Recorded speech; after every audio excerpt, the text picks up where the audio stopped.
Yo, what's going on, guys? Back for this Saturday slate. Gonna go over the early slate starting at 2:10 for this video. We'll probably make a main slate video in the morning. As you can see by the time on my phone, it's 9:30 right now on the East Coast.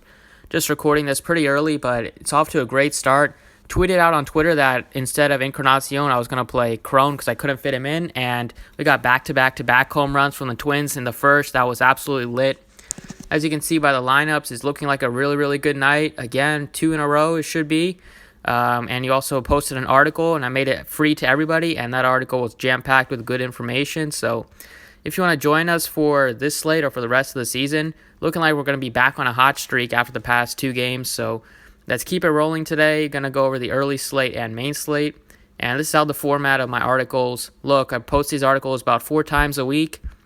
And it's jam-packed with information, with data that will help you narrow down the player pool. And most of these picks are exactly the same ones that I play. So you get the article and you get the lineups and you get a Slack access if you purchase the full season. For this early slate, we have 1, 2, 3, 4, 5, 6, 7 games. So it's looking like a pretty fun slate. I'm going to start off with Jorge Barrios at 10,000. So I just love this pitcher. He gets a great matchup here against a Baltimore team that strikes out a lot. They have been pretty good this year. Offensively, a lot better than people expected, but they're not a very good offense. They have 2 good hitters in Mancini and Nunez. But Barrios has a ton of strikeout upside. Last game against the Orioles, he got lit up by them. Gave up 3 home runs, but it's a completely different spot here. He was playing in Camden Yards, which is one of the worst places to pitch in if you're a pitcher, because the ballpark's very small and lots of fly balls end up leaving the park that end up being just like warning track fly balls in most other parks. But he has a ton of strikeout upside, and he pitches deep into games. And with the Twins being such heavy favorites, and with me going to be stacking up the Twins, Barrios has a good chance of getting the W here as well. So I love Barrios. Second pitcher I like is going to be Derek Holland. So Holland gets to face a very banged-up Yankees team in AT&T. Holland has been very solid this season. He's been great with the strikeouts, 34 strikeouts in just 24 innings. He has not pitched against the Yankees this season, but he had a great game against the Padres where he put up 32. So he does have massive upside. Pitching at home, he should help him a lot here. The Yankees offense is just completely different than it was opening day. They have a bunch of AAA players. They just signed Cameron Maybin, so there's just a very easy lineup. He also gets to face a pitcher, so he's going to get to face J.A. Happ, who's not used to hitting, so that should be easy couple strikeouts, hopefully. So Holland at 7,200 with the Yankees having such a low total. I think he makes really, really good sense here, so I love Holland. Starting off at first base, I love C.J. Crone again. So he's the kind of guy that when he gets hot, he can really go on a streak of hitting home runs. At only 4,000, he's a great price tag here against Dan Straley. The Twins have a ton of power. They don't strike out very much. Straley is very bad. He survived last season pitching in Miami, but he's not going to be able to survive pitching here. The Twins have a very powerful offense, and against righties, Crone is solid, has a lot of power. Should be able to destroy Straley here, so I love C.J. Crone at first base.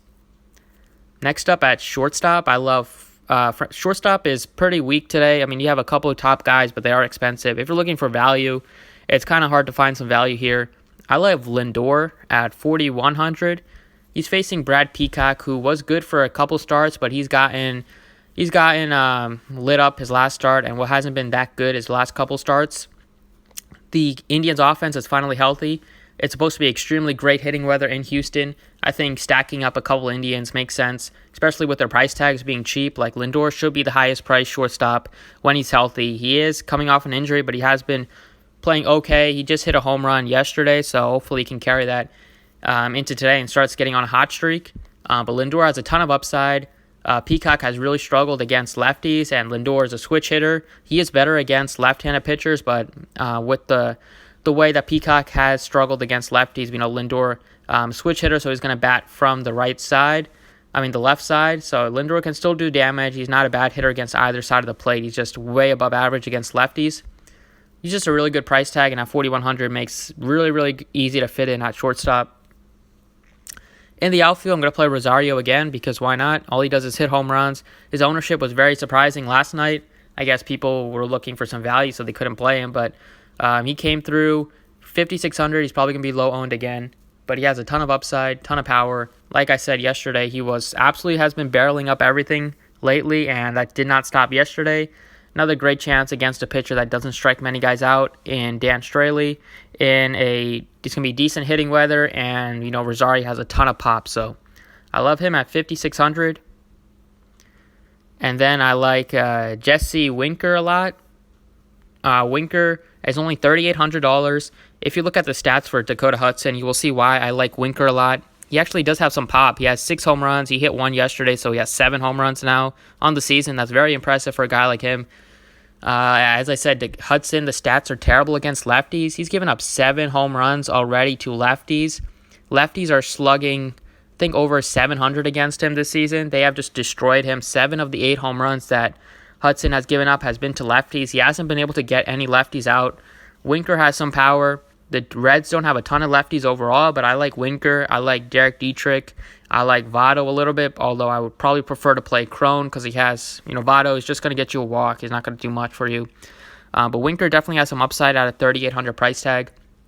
Great spot for him to go yard with the way that Hudson struggles against lefties. And if you don't believe me, just look it up on Fangraphs or Baseball Reference. You'll see the embarrassing splits that Hudson has so far this season. So I love Winker here. And that does it for this video. I'll probably have a main slate video out in the morning. But thanks for watching. Drop a like if you enjoyed. You can visit my website to jump on board. We're going on a hot streak now, hopefully. So thanks for watching. I appreciate it, and good luck today.